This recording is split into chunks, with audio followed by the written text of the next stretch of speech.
Good day, everyone. Thank you for joining us for today's Fireside Chats, Beyond the Hype, how AI is optimizing energy and commodity trading operations today. You will notice that all of your microphones are on mute. They will be on mute for the duration of this Fireside. If you do have any questions, please feel free to type them in the chat section, and we'll get through to them either by the end of the Fireside or via email directly.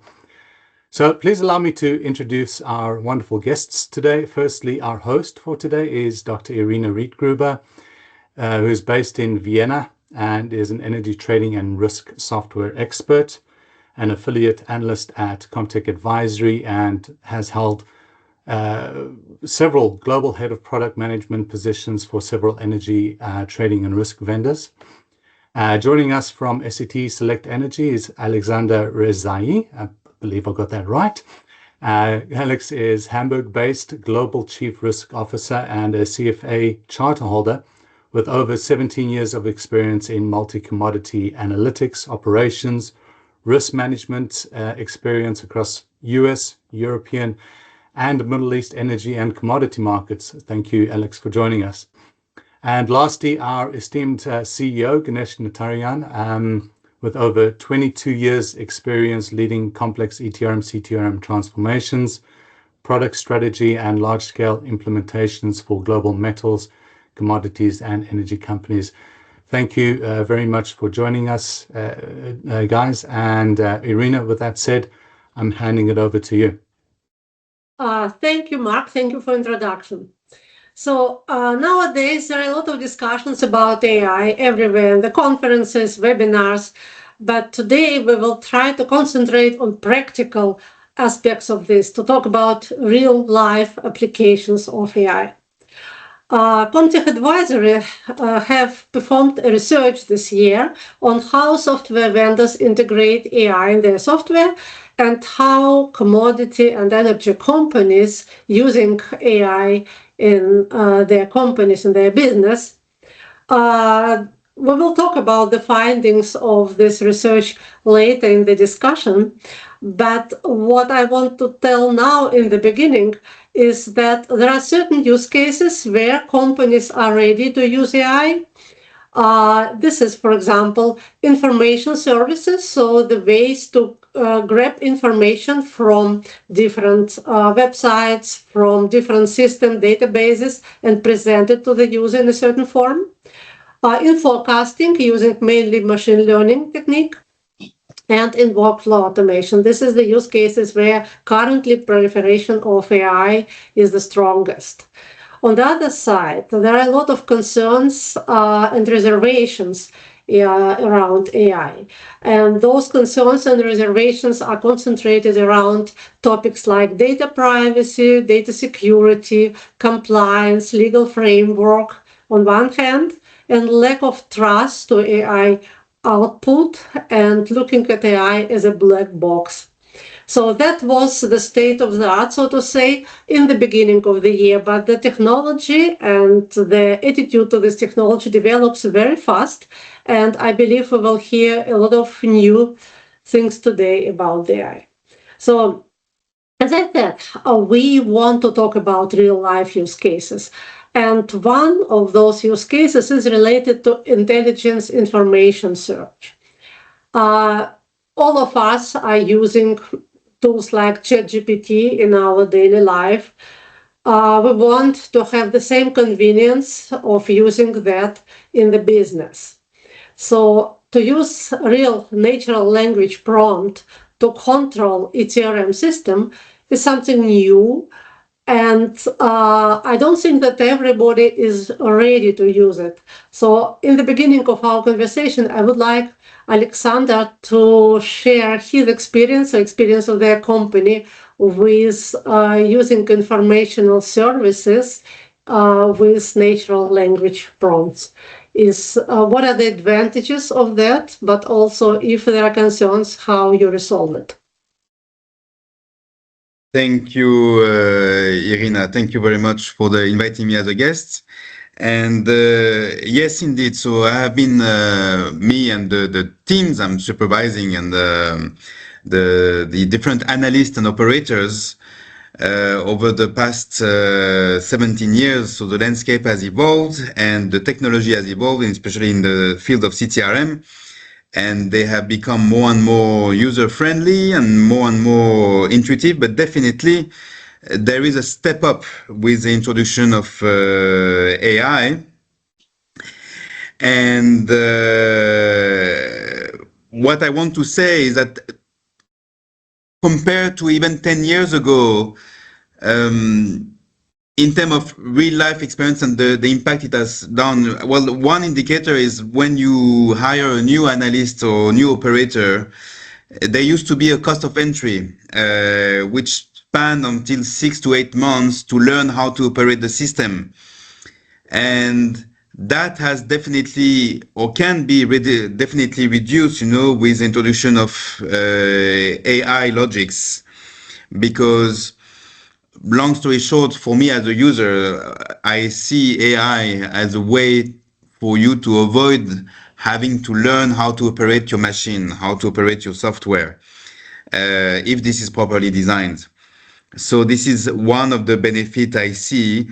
However, I will say that as much as it is good for interpolation, it's not good for extrapolation. So you must know it does not prevent you to learn or to be informed about what you're talking about, because that is the first critical component.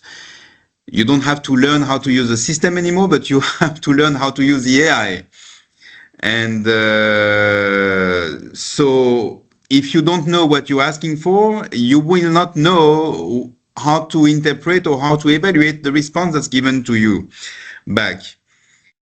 Mm-hmm. So at this stage, this is what I mean. There is more to say along the conversation, but that's what I wanted to say at the beginning. Mm-hmm. Thank you. From the software vendor perspective, how can you make sure that AI really understands what user wants to get out of it?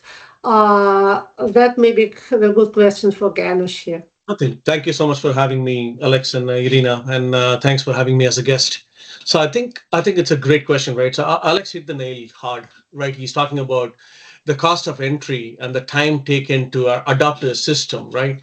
And that's the core, right? Right now, I actually have to admit, from a product standpoint, as a software vendor, AI can definitely, if it's embedded properly within an internal focused way, can accelerate a lot of new features in product development, right? From my time to market, hey, I want this new feature. If the software solution is powered by AI, time to the market of getting that product future in front of a customer could be accelerated. I would just say, without exaggeration, 1x to 10x in terms of personal productivity. But from a practical end user perspective, if you have to wear a hat of Alex and actually say, what is that software enabled by AI can do on the ground wonders for users, right? Our user community.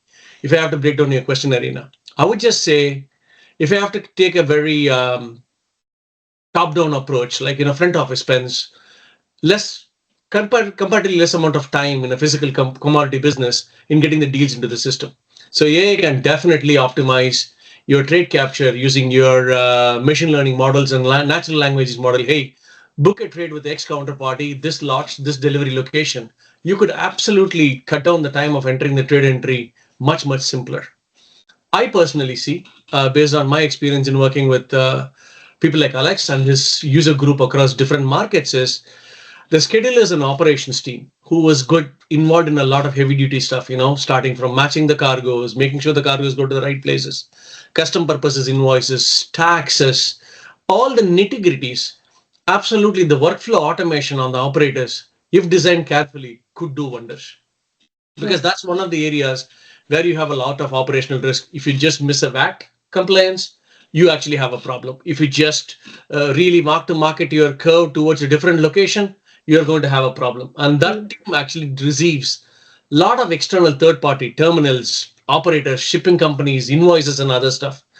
The whole life cycle of a data entry and around the ecosystem is heavily used by ops and scheduling team. Giving the power back to them in terms of minimizing the operation risk by actually using AI to automate some of their documentation work, automate some of their communication and coordination work, and help them to really understand which cargo or schedule is kind of off the line in terms of actually controlling that overall exposure. You can actually see AI blended in within a product delivers a high value towards front office team and operators. By not saying that the market risk or risk guys don't have a say in it, predictive analytics and having some price fluctuations modeled, your stress testing and your shenanigans of your regular scenario analysis stress testing can be much, much faster for people like Alex, who actually want to understand where is his entire P&L and risk is going to look like if the market even happens, right? Mm-hmm. So yeah. if you know the pattern of a COVID today, after 2020, you would be able to come back with the pattern using AI much better to actually see if something like that happened, all my shipments have to be routed or delayed, what will be impact on my P&L? Today, we have the technology in our hands to enable the users to get the best value out of the system. I think that enabler is AI. I truly believe it's no more a hype. It's a reality which is hitting all of us, actually hit all of us much, much better than what we want to acknowledge. Yeah, so we completely agree. And also our research showed that this workflow optimization topic in operations in the back office is one of the areas where people are really eager to apply something, eager to use this technology to optimize very complicated workflow, and with huge volume of trades and low margin of trades, every operational mistakes or misunderstanding may lead to the losses, which are absolutely avoidable if you have right technology behind. And so we were slowly coming from just natural language usage to the business usage of the AI. And thank you, Ganesh, for the explaining how the AI could help in the operations to avoid mistakes, to avoid too low risk in the disconnected and structural data, in reconciling volumes, tariffs, and so on. Also, back office reconciliation processes are those where AI is used. And I can say that we found then recently a number of companies arise in the market which provide the tools exactly for this purpose. So they are trying, it's not a part of ETRM, it's not a TRM solution, but they start just to model workflows across different systems which customer has and try to optimize these workflows using AI. So it's even a new software category in our understanding, and we see more and more companies looking in that area. So it's definitely one of the most popular areas for AI usage. Alex, do you want to add something here? Well, yes, I just wanted to rebound to what you just said, Irina, about because we see that also. So it's beyond, it's on the periphery of the CTRM. It's on all these functions, reconciling invoices, and instead of having to take your invoice and type field by field, there are a lot of solutions coming up, where you scan your invoice, you upload your invoice, and it will just automatically detect, what field is what. So and not only for invoices, for other sort of payment instructions and all. So we see that these solutions are coming, outside of the CTRM. For now, but it would be nice if the CTRM, have these functions embedded. Mm-hmm. Okay, yeah, that's probably also the future of CTRM, to have this function embedded. But we will come to this topic later. Maybe now we should shortly mention concerns, because still there are a lot of reservations people in business have around AI. And I mentioned that shortly in the beginning, but let's go into more details here. So one of those concerns is data privacy, data protection. And this is not just about privacy laws, it's about sensitive data. So people don't want to share their deal information, price information with cloud-based AI solutions, because they are not sure how AI will use this data and if competitors may in a way benefit from this data. So maybe Ganesh, Could you comment on how data protection is ensured from the software vendor standpoint? Well, I think that's a very interesting point, right? 10, 15 years before, I would just say 15 years ago, where people are still looking at on-premises deployment. Even software as a service has been an ancient word, or a word which is not heard of 15 years ago. Now we all got adapted to software as a service, then cloud, and then stuff. Just to be very open about it, right? I think AI is not the only thing which people have to worry about, the data privacy and security that is exists today, even on your own on-premises installation. But the fear of that is activated because you just feel that you are not in control. I think from a data privacy and security standpoint, it is worth considering the sensitivity of your trading data. And AI systems, AI powered systems actually requires access to the large data sets to make some sense out of your decision making, right? But even though we just say everything is on the cloud, most of the transactional data, be it Enuit, I don't want to sound a little bit biased, right? I think a client data, for example, Alex's data is Alex's data. It is never going to be shared with another AI model or another tenant to make some cross leveraging the data sets. So every cloud installation, even though the data is on the cloud, the data is unique to a specific customer, aka it is going to be in a single tenant, right? But can you restrict the data from usage for learning? So would AI LLM model learn from this data and so indirectly then use it? Okay, so of course, a language learning model or an AI model will actually learn from you how you train it, right? If you ask a question, how to get to some point, or what is my best. Let's put this practical example. If I'm actually shipping a particular oil cargo every year 10 or 12 times to Rotterdam, and I'm using actually same kind of a shipping company, same kind of a cargo, same kind of an inspection company, and I kind of have a predictable cost. So the AI model learns that Alex is shipping oil to me in Rotterdam using a carrier A at this terminal B, and then the cost of that is C. This is today exists within the planning platform. So AI could actually learn your trading pattern. Hey, I'm going to deliver oil to Rotterdam. That has been and for this counterparty X. It's going to immediately start filling in the details for you to say that, hey, you have done this trade before, you have done these operations before. It's going to actually learn. I think that I see as a point of optimization within Alex's business or similar to Alex's business, where it's learning to make you productive. I don't think it is learning to actually share that learning with your somebody who should not have an access to it, right? Mm-hmm. I think that's where I draw a line. I think every system, be it on a cloud, on-premise, old technology, doesn't matter. Everybody has to worry about data privacy and security. By just having an AI model learning about your trading business, you should not be worried too much to say that, oh, if it's learned too much about me, is it going to use it somewhere else? I think it's a little bit extreme in my personal opinion. Again, I'm no expert in just saying, how do you protect your data privacy and security, etc. But I'm sure there is a lot of experts who can actually comment on it. How do you secure a system on the cloud? And then if your cloud is actually using natural language models, right? I don't see that fear of over-learning is going to impact any traditional businesses who want to protect their data. That's my humble opinion. Alex, what is your view? Alexandre. Yes. Yeah. Okay.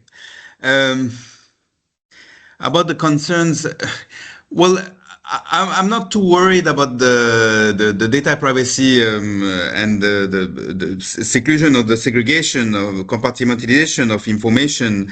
Yes, we work with very sensitive data, which are proprietary and all.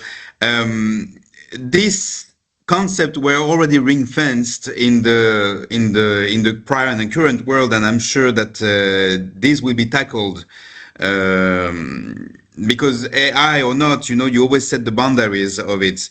My concern would be much more on the behavior, because you have the specialist software provider here, Ganesh, with us, who talks about system and talks about applications and corporate concerns. Me, I talk about as a real user, and when I'm as a director, as a manager, I see the behavior of the users, and I am more concerned on the behavioral aspect of things, with AI, because yes, it makes the life much easier, but it does have a tendency to induce some pattern of, for lack of better word, laziness. Laziness, it means that it makes your life so easy that you start to forget yourself about what you're doing. And in a field and for data that are so sensitive, at least, when you had to operate yourself the machine, you had to press that button to activate that screen, and you knew that you were entering data here, it would have an impact in the others. So you were controlling religiously, with a lot of due diligence and dedication, each of the step of the way. And now you're giving that power to someone, to a force that is doing that to help you, and you go on autopilot. You go on autopilot, and you are not looking anymore to the things that you should be looking at. And the autopilot, can go wrong from time to time, because unless, to the contrary, to the user, he doesn't know necessarily yet, all the facets, all the aspects of an actions. So I think that when we introduce AI in the concept of a CTRM, business-wise, there should be some logics, there should be some firewall where the AI is capable of drawing the attention of the user on certain points, is capable of telling the users, you need to watch that. Is this what you meant? These are the consequences, before going all the way the 9 yards, and executing it, there should be several flags, so that the interaction, maybe we go from a pure cold interaction between the user and screens and software, from a dynamic, warm interaction between the user and the AI interface, when the dialogue has to still be there. Exactly. That is what I mean. Just to round up one more point, I won't take much of a time, right? I think you just asked a very interesting question. How do you govern the data privacy and security, right? Alex and I shared our perspectives, but here's what it is, right? I actually worked with Alex. We have done some work together before, where he has actually written the risk policy from ground up, implemented the risk policy, and actually chose a system, implemented the system, and then put the risk policy controls onto the system. If I take that example of how do you implement a risk policy, you have to do the same thing for AI too, right? If you're adopting AI, you need to have a robust governance framework. AI anomaly detection systems. You need to actually spend time in ethical AI training of how people are using the system and how they are actually training the AI. And then you got to come up with those policies and framework independent of what technology you adopt. And being said that, right, if somebody has to go back and then do something maliciously do it, people can still do it. No amount of technology can actually do it. Creating the awareness, creating the risk culture, creating the risk-taking culture, and also being ethical about how to use AI on your day-to-day basis. I think we have seen some of our trading organizations started investing in ethical AI training, ethical AI usage on their trading floors of how they are using it. I think that kind of governance, not policing, governance, is still going to happen whether you use AI or not, right? I think you cannot take away the governance part just because everything is super automated and right now. And one more last point from my end is, I'm like Alex, right? For me, I just started people started writing perfect emails. I'm happy to make a spelling mistake in my email. I do not want AI to actually just take over and give me a crafted email, which has got no emotions and no input. People are almost crafting everything right now. I'm with Alex on this. You cannot actually take the human loop out of an AI decision making. Right? You can optimize it, but I think human loop and interventions across your trading organization, across various departments, how much ever is the software is absolutely crucial to have that interventions along with the AI adoption. You just leave the full control. I don't think that's the right approach, and I don't think that's where the market is heading. My humble view.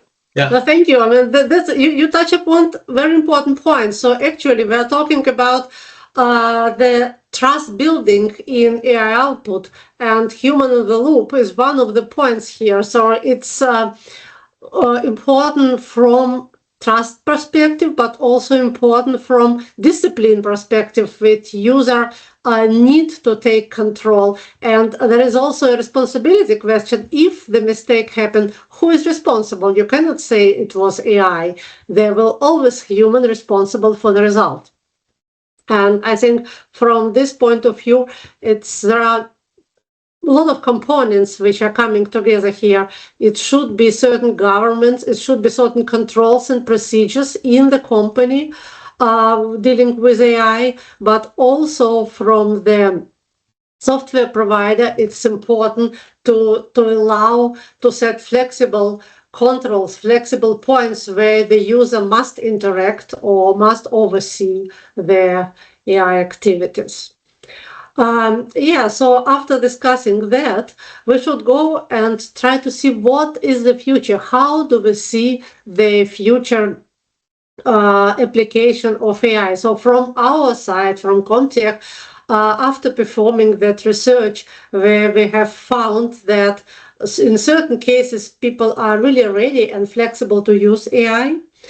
We also noticed that there is a tendency to use so-called AI agents. So if you look at the deal workflow, deal life cycle of complex physical deals, there is a lot of processes around that which could be theoretically automated.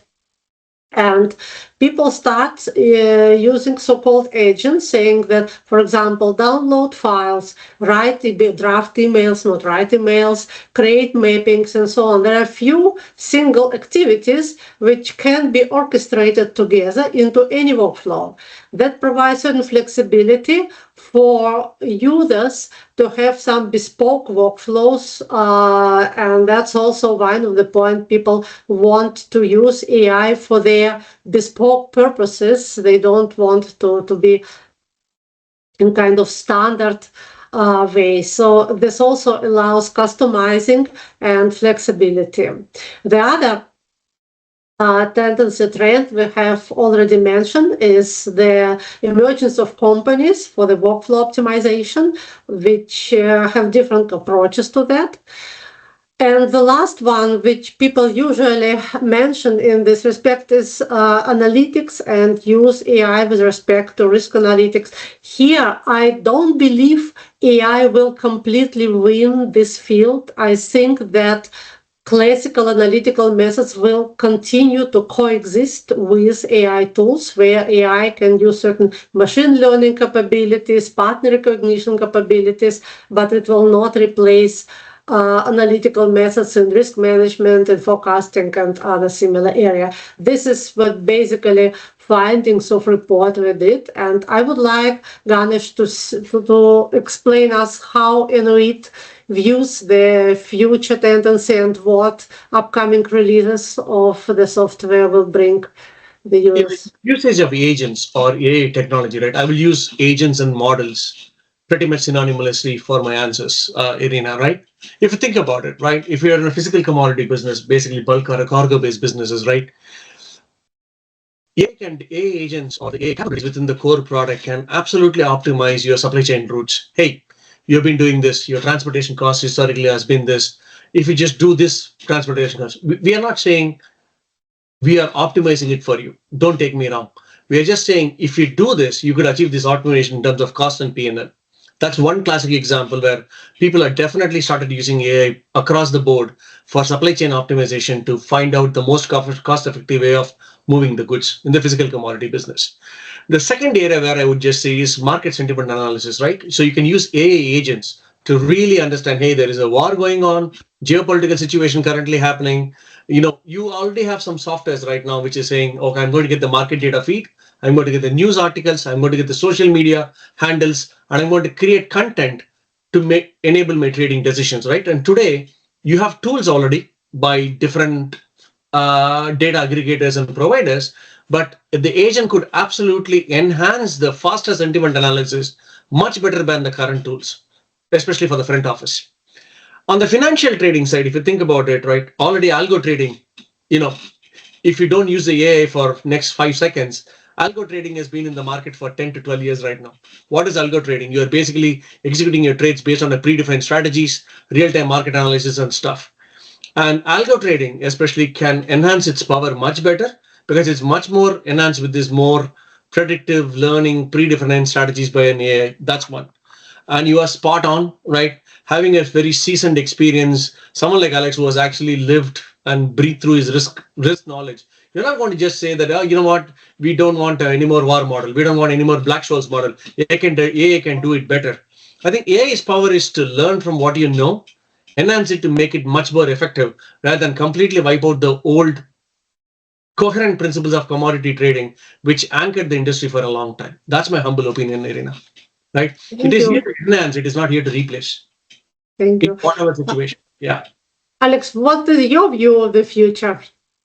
Well, I will. That will be short, but and I hope I won't be too blunt, with my question, because I do love AI, and it's really helping and facilitating our life. That is true, But at the end of the day, we are in the business of finding values where it makes sense, and the problem is that AI does not make sense on its own. Okay, it learns what it makes sense from us. Okay, straight from the beginning, so you cannot count on an AI model to learn everything about where value can be hidden or not. This is overstretch.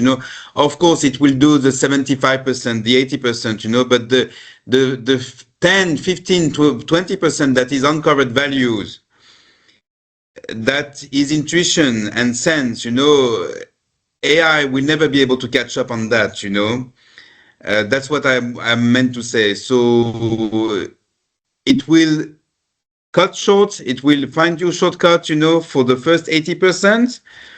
But in terms of optimizing models, that is remaining into the hand of the human brain.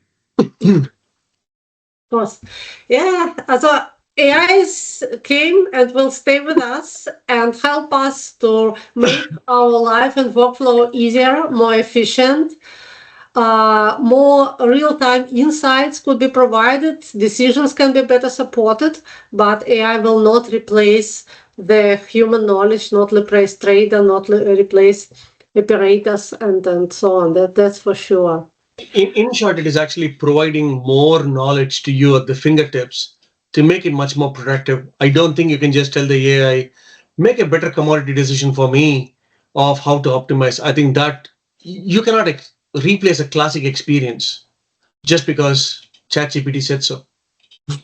Offense. Okay.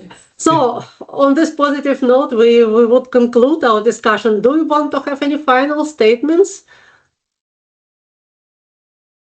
No, it was a perfect time, and we are all aligned, and it's nice to share views, from a market specialist, from a developer specialist, and I hope that you found value, from the user's perspective, because we don't go as deep in terms of concept as you guys go, but nevertheless, we tell you how it is in the reality.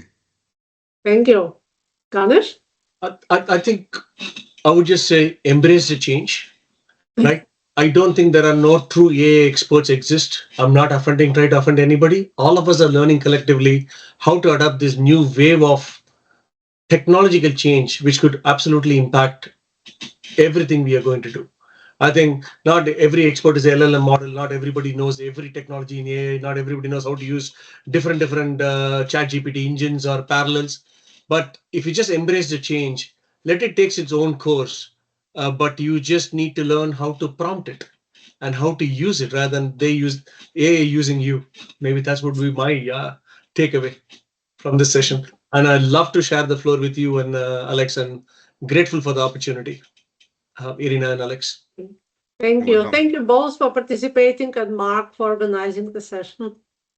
Right. Thank you very much, everyone, for joining. And thank you all for joining this fireside chat. If you do have any questions for any of our guests, please feel free to either type them in the chat or just send an email out to info@enuit.com, and we will be sure to relay those messages. I think we've come to the end of our time. We're a little bit over our time. So I'm going to say thank you to everyone, and thank you once again, Alex, Irina, and Ganesh, for your time today. Thank you, Mark. Thank you so much. Thank you. Bye. Thank you. Bye-bye. Bye-bye.